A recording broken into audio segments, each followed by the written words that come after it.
All right, Hot Water, how we doing? I am Stevie. I am delighted to be here. Just for full disclosure, this isn't my day job. About 10 minutes from now, you'll understand why this isn't my day job. I do, though, have a 30-year career within the heavy engineering industry, and that's a completely different sector than the one I joined in the 1980s. Back then, 17-year-old apprentice on the shop floor for the first time, completely green, I knew nothing. This big, fat, horrible, sweaty welder came up to me and he said, "All right, son, you still a virgin?" I didn't know how to answer that, and I was like, he said, "Don't worry, you won't be a virgin by the end of this shift." Now, nothing says welcome to the company more than the promise of being buggered on your first day. Eh? Now, if that exchange had happened now, that's a definite call to HR. Back then, didn't even enter my head. But even if it did, HR was a completely different beast. It would have been like, "Hello, 1980s HR. Hello.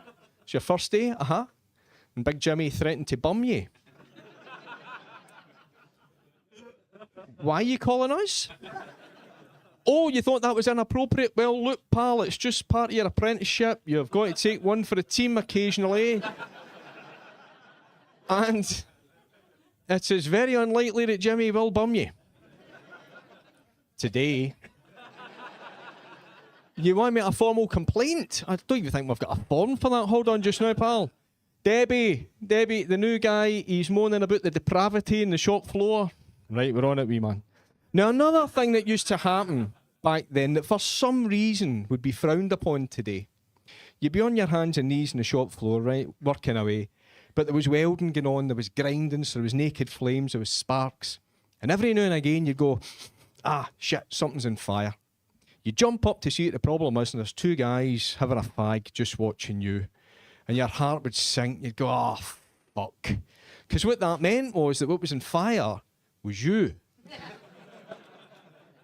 Because these two little pranksters had sneaked up behind you, set fire to the bottom of your overalls. I'm now happily waiting to see you do the flapping dance of the desperate. You fucking bastards! Hello, 1980s, HR. Oh, fuck, no, you again. What is it this time? Big Charlie set you on fire? Fucking classic, eh? Oh, you know it was just a joke, don't you? But you want to make a formal complaint. I thought you were Debbie. This bleating bitch is at it again. He's moaning about the attempted murders this time. Right, we're on it, wee man. Now, it was a very male-dominated environment back in the shipyards then. There was basically only two topics of conversation. One was sex, the other was football. Neither of which brought me a lot of happiness, to be honest with you. Now, the way that it worked as an apprentice, you worked with an older guy, a tradesman. You worked with this guy every day, and he taught you the job. Unfortunately, for me, that meant I had to suffer this conversation every Monday morning. "All right, wee man, how was your weekend?" And I'd go, "That was good. It was good. Out on Friday, saw a band, had a few beers. Out on Saturday, went to the match. Saturday night, pished, obviously. Just chilled out on Sunday, it was good." And he'd just look at you. "That's not what I'm asking you, though, is it?" I'd be like, No, I know that." "Did you get your hole?" I'd be like, No, I didn't." And he'd let this process for a second before giving his assessment of that situation. "Wanker." Now, you'll find this hard to believe, ladies, because I'm such a snack when you see me right now, right? But back then, I wouldn't have won too many Tom Cruise lookalike competitions, so sex wasn't always guaranteed for me. So I had to suffer that conversation every Monday morning for months. This particular day, I'm walking in, I'd struck out again, I knew what I was getting into, I was all sad, I thought, "Fuck, I don't believe it." And then I got angry and I thought, "No, fuck him, I'm not having him telling me reminding me I'm a wanker. Fuck him, I'm just gonna lie." And my whole physiology changed at that point. I went from sad, deflated wee boy to the fourth BG. I walked in with a strut, walked up to the guys I'm working with. "All right, guys, how's it going? Where are we working? Are we working up here, down there, up here, down there?" I had all the confidence that pretend sex gives a 17-year-old boy. I'm now waiting on that question. I want that question. There's about a dozen of us working in this area, and he's forgotten to ask. I'm like, come on, you bastard, fucking ask me. Come on, ask me the fucking question. Eventually he remembers, and he discreetly inquires about my sexual prowess that weekend. He goes, hey, arsehole, did you get your hole? I was like, aye, I did, aye. Now everybody is tuned into this conversation. Did you? I was like, aye, I did, aye. Go into my story. So wee bird down the pub, she's been after me for months. I was never interested before, but I heard it was her birthday weekend, and I thought, you're a nice guy, Steve. Treat the girl. So I took her back to...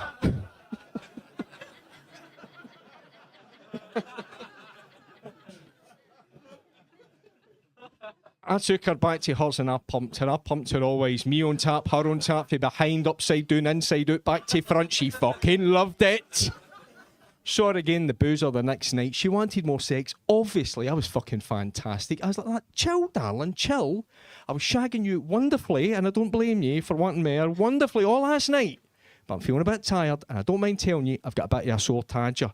But then I thought, it's her birthday weekend, she deserves something. So I took her down into the toilets. I'm just about to let her suck, and something caught my eye. And in the group of people, there was a female cleaner just resting her head on her brush like that, listening to every word of this utter bullshit. My heart just sank. I went, oh, sorry about that. She didn't even lift her head for the brush. She just looked at me and said, son, you don't have a good wank, can you?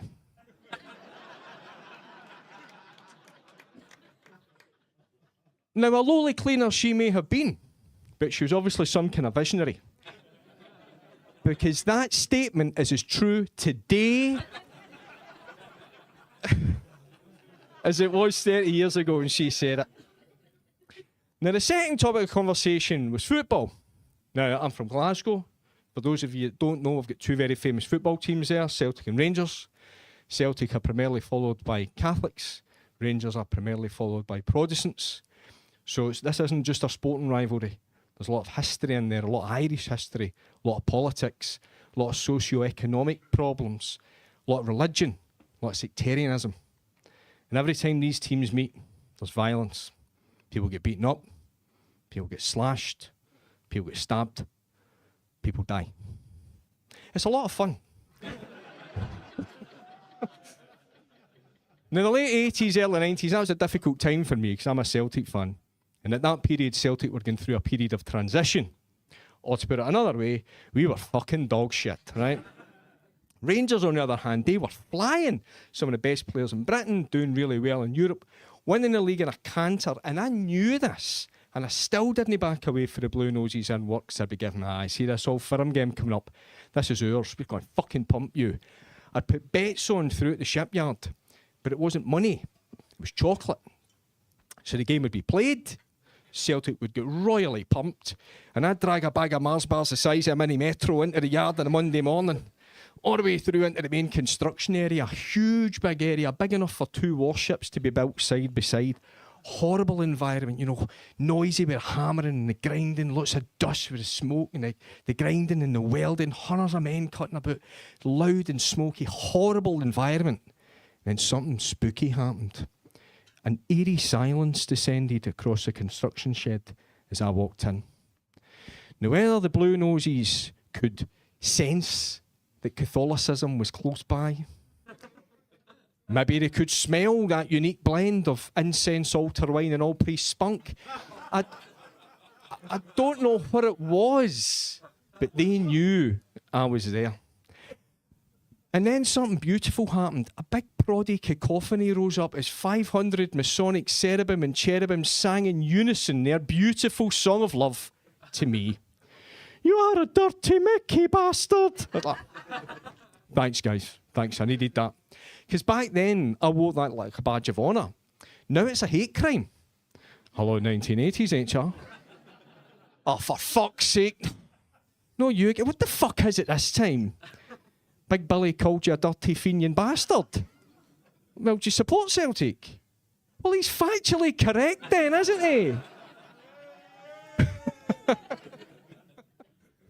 he?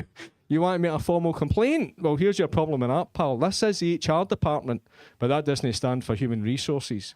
That's short for HRH, Queen Elizabeth II's for Queen and Country Department. You're a wee bead rattler. Your team's shite. Now dry your eyes and fuck off. That was then. Now I class myself as a big dick swinger. That wasn't actually a joke, to be honest. I say I'm a big dick swinger because I'm big. I am a complete dick and enjoy swingers parties. But enough about my social life. Let's just finish this wee bit about industry. Now, thankfully, there are still people in this world who hold dear the 1980s ideals of engineering. That was do a good job, have a good laugh when you're doing it, and don't give one shit where those laughs come from, right? Just after lockdown, there was a guy in Australia who wanted to build a new oil refinery from scratch. My company won the order, and I was the job of the project manager to bring this in. Now, I'd never spoken to this guy before until I went out to Australia to meet him. And bear in mind, this is a £1 billion piece of work, and I've got the responsibility to make it happen. This was our first conversation. I said, "Hi, Shane, good to meet you." He's saying, "Hi, Stevie, glad I met you, mate." And I know what you're thinking. That Australian accent's just another reason this guy reminds me of Rolf Harris. Sure, a fucking bastards. He's like, "Shane, I'm looking forward to working with you, pal. Spend some time in your beautiful country." He said, "Yeah, mate, it's going to be great. Tell me, Steve, have you ever been caught having a wank in the wardrobe?" And I went, "No, Shane, I haven't. No." He said, "I know. It's a fucking brilliant spot, isn't it?"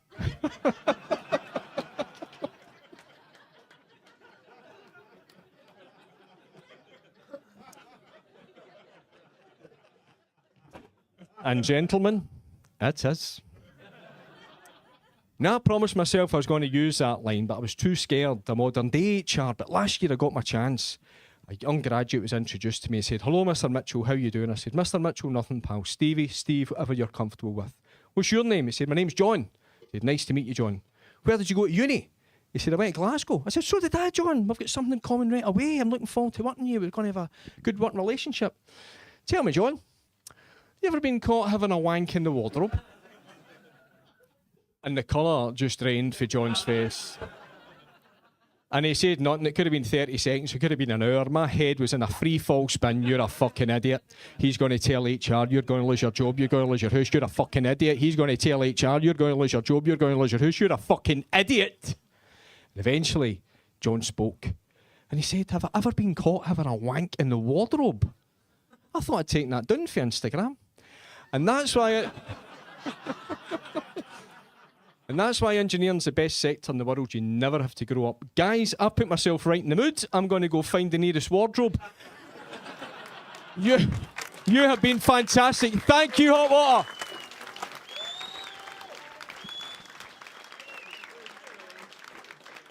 Stevie Mitchell, everybody!